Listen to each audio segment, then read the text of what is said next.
ठिकाणी जे थोडक्यात आढावा सादर केलेला आहे त्याच्यामध्ये खूप असे विषय राहून गेलेले असतील, कारणामुळे तो विषय पुढे पुढे जात होता. सगळ्यात त्याचा आढावा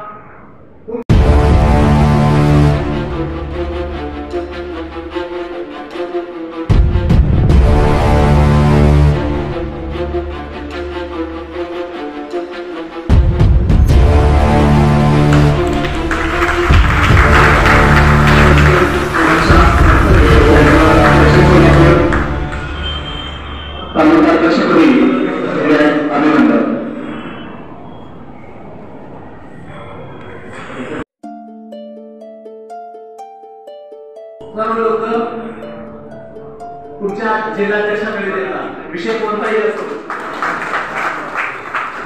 आणि सर्व विषय मास्तराच्या मार्गदर्शनानुसार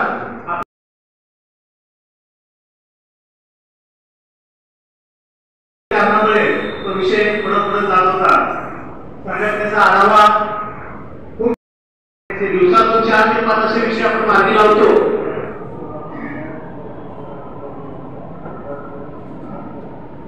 ते सर्व सांगत बसणं तेच नाही. आता मी जिल्हाध्यक्ष